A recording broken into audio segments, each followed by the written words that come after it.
பெரியாழ்வார்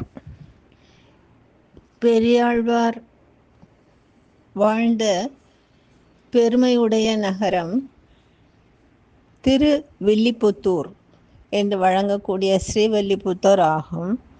அங்கு முகுந்த பட்டர் என்பவருக்கும் பதுமவல்லி என்ற அவருடைய மனைவிக்கும் அவர்கள் செய்த தவத்தின் பயனாக குரோதான வருஷம் ஆனி மாதம் சுக்ல ஏகாதசி அன்று சுவாதி நட்சத்திரத்திலே கிபி 8ஆம் நூற்றாண்டின் பிற்பகுதியிலே திரு அவதாரம் செய்கின்றார் பெரியாழ்வார். அவருடைய இயற்பெயர் விஷ்ணு சித்தர். பெயருக்கு ஏற்ப விஷ்ணுவின் மீது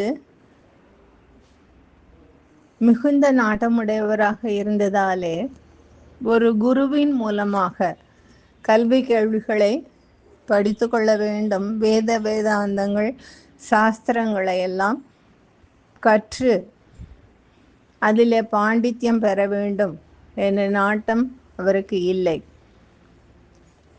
அவர்களுடைய பெற்றோர் வழியில் பல ஏக்கர் நிலம் இருந்ததில் இவர் திருமாலுக்கு அன்றாடம் மாலை தொடுத்து புஷ்ப கைங்கரியம் செய்ய வேண்டும் என்ற விருப்பமுடைய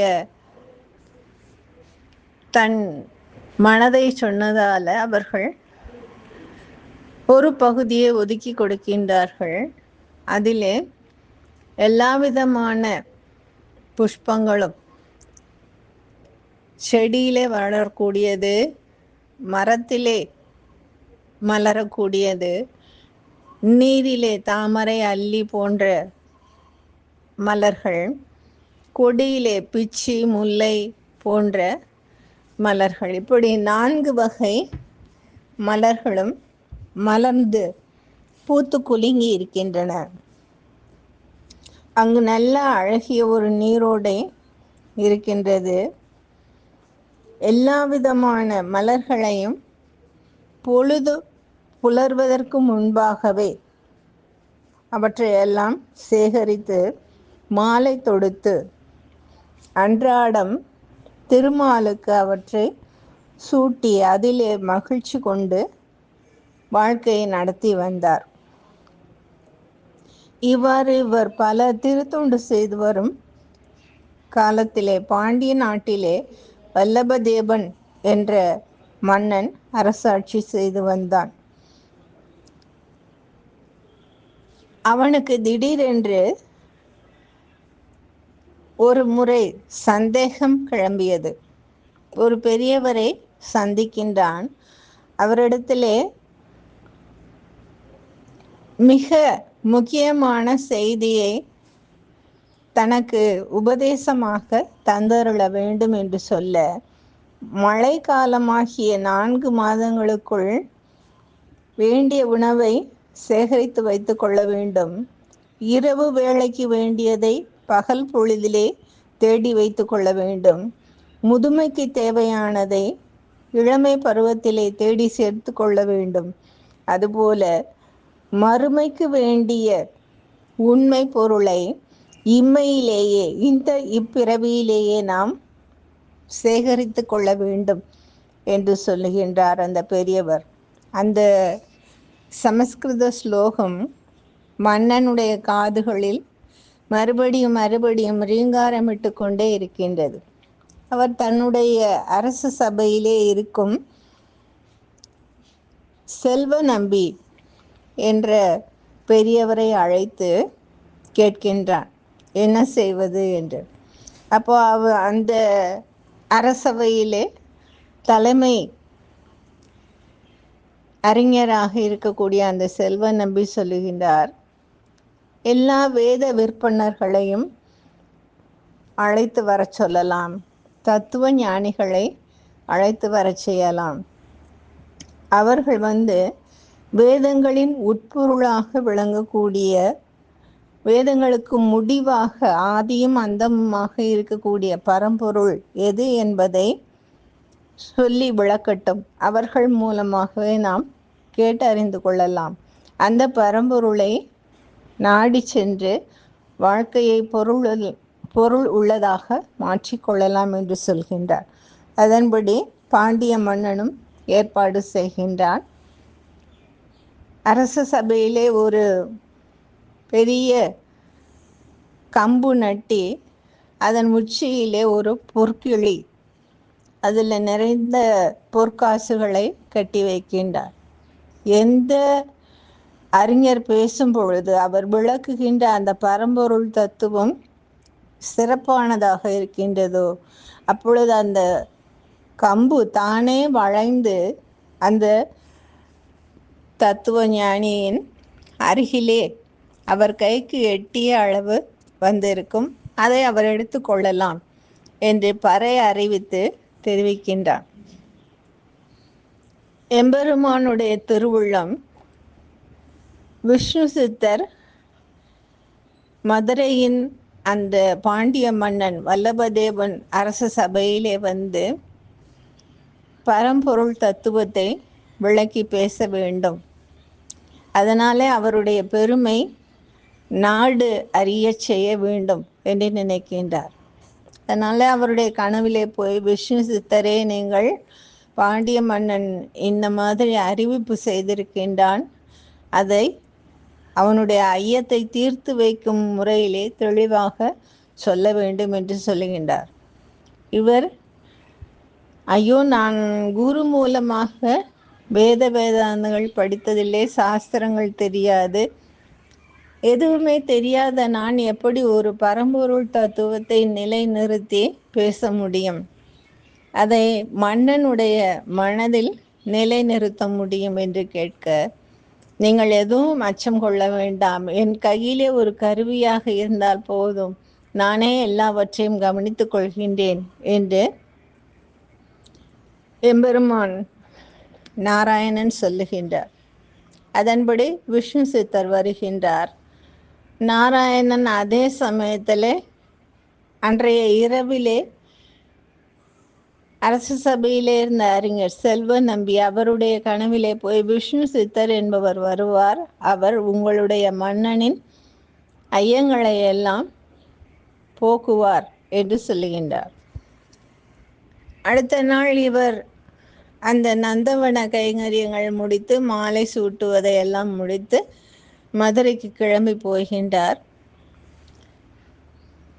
அரண்மனை காவலாளி வந்து சொன்ன உடனே செல்வ நம்பி சொல்லுகின்றார், அரசே, நாம் போய் அவரை எதிர்கொண்டு அழைத்து வருவோம், அவர் நிச்சயமாக ஒரு நல்ல தத்துவத்தை நமக்கு சொல்லுவார் என்று சொல்ல, கூடியிருந்தவர்கள் எல்லாம் நகைக்கின்றார்கள்.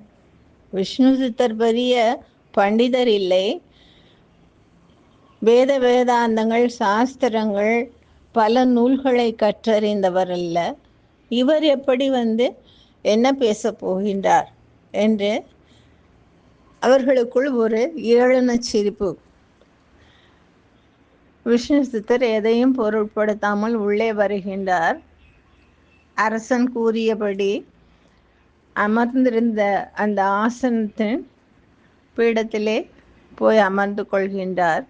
விசிஷ்டாத்வைத தத்துவம் மிக தெளிவாக விளக்கி சொல்லுகின்றார். ஸ்ரீமன் நாராயணனே ஆதியும் அந்தமுமாக இருக்கின்றான், அவனே பரம்பொருள், அவனை அறிந்து கொண்டு அவனுக்கு திரு தொண்டு செய்வதே வாழ்க்கையினுடைய பெரிய பேரு, அதுதான் வாழ்க்கையின் லட்சியம் என்றெல்லாம் சொல்லுகின்றார். அதை கேட்டு மன்னன் மகிழ்ச்சி அடைகின்றான். அந்த பொற்கிளி கட்டி வைக்கப்பட்ட கம்பு தானே வளைந்து இவருடைய மடியில் வந்து விழுகின்றது. அந்த பொற்கிளியை இவர் அவிழ்த்து எடுத்துக்கொள்கின்றார். மன்னனுக்கு மகிழ்ச்சி தாங்க முடியாத நிலையிலே பட்டத்து யானை மீது அவரை ஏற்றி மதுரை திருவீதியிலே எல்லா இடங்களுக்கும் உலா வரச் செய்கின்றான். தன்னுடைய பக்தன் எவ்வளவு பெருமைக்கு இறைவன் கொண்டு சென்றிருக்கின்றான் என்பதை எல்லோரும் பார்த்து வியக்கின்றார்கள். இறைவனுக்கும் ஆசை, என்னுடைய பக்தன் ராஜாவுடைய பட்டத்து யானையில் வருகின்ற அழகை நான் பார்க்க வேண்டும் என்று வானத்திலே காட்சி தருகின்றார். அவரை பார்த்தவுடனே விஷ்ணு சித்தருக்கு உள்ளமெல்லாம் ஒரு நடுக்கம் ஏற்படுகின்றது. ஐயோ, இப்படி அத்தனை அழகையும் எல்லோருடைய கண்ணும் படும்படியாக காட்டு கொண்டிருக்கின்றானே, அவனுக்கு ஏதாவது ஏற்பட்டு விடக்கூடாது என்று பல்லாண்டு பல்லாண்டு பல்லாயிரத்தாண்டு பல கோடி நூறாயிரம் மல்லாண்ட திந்தோள் மணிவண்ணா உன் சேவடி செவ்வி திருக்காப்பு என்று கடவுளுக்கு காப்பு செய்கின்றார். வீட்டில் சின்ன பிள்ளைகளுக்கு கண் திருஷ்டி படக்கூடாது என்று காப்பு கயிறு போடுவார்கள். பல வழிகளில் பாதுகாப்பு செய்வார்கள். அதுபோல இறைவனுக்கே காப்பு செய்தவர் பெரியாழ்வார். விஷ்ணு சித்தராக இருந்தவர் இந்த நிகழ்ச்சிக்கு பின்னாலே பெரியாழ்வார் என்ற சிறப்பை பெறுகின்றார். அதன் பின்னாலே அவர் தன்னுடைய கைங்கரியங்களை தொடர்ந்து செய்து கொண்டிருக்கின்றார். அதை தானே பாடல்ல சொல்லுகின்றார். உனக்கு பணி செய்திருக்கும் தவம் உடையேன், இனி போய் ஒருவன் தனக்கு பணிந்து கடைத்தலை நிற்கை நின் சாயை அழிவு கண்டாய், புனத்தினை கிள்ளி புது அவி காட்டி உன் பொன்னடி வாழ்க என்று இனக்குணவர் புதியது உண்ணும் எழில்மால் இருஞ்சோலை எந்தாய். திருமாலிரும் சோலையிலே, சோலை மலையிலே எழுந்தருளி இருக்கும் எம்பெருமானே, உனக்கு பணி செய்திருப்பதையே நான் பெரும் தவமாக கொண்டிருக்கின்றேன். இனிமேல் போய் இன்னொருவருக்கு அவருடைய வாசல்ல போய் நின்று தலை சாய்த்து எதுவும் பணிய மாட்டேன்.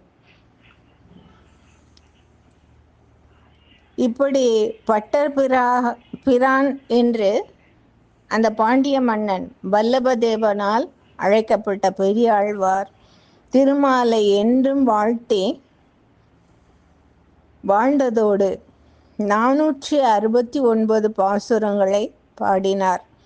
அவை பெரியாழ்வார் திருமொழி என்று சிறப்பிக்கப்பட்டன. பெரியாழ்வார் தன்னை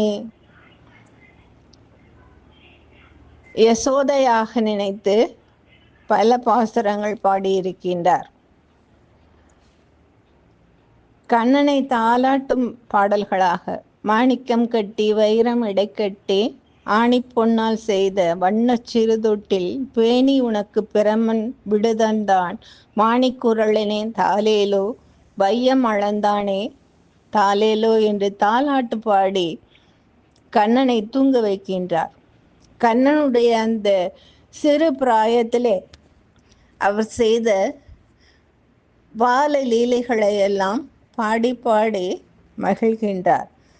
இப்படி இருக்கின்ற சூழ்நிலையிலே அவர் நந்தவனம் அமைத்திருந்த பகுதியிலே இருந்து துளசி செடியின் அருகிலே ஒரு அழகிய ஒளி பொருந்திய பெண் குழந்தையை கண்டெடுக்கின்றாள். அவருடைய பெயர்தான் ஆண்டாள். பெரியாழ்வார் அந்த பெண் குழந்தைக்கு சூட்டிய பெயர் கோதை. அந்த 12 ஆழ்வார்களில் இவள் ஒருத்தி தான் பெண் ஆழ்வாராக இருக்கின்றார். அவளை பற்றிய செய்திகளை நாளை நாம் காணலாம். நன்றி, வணக்கம்.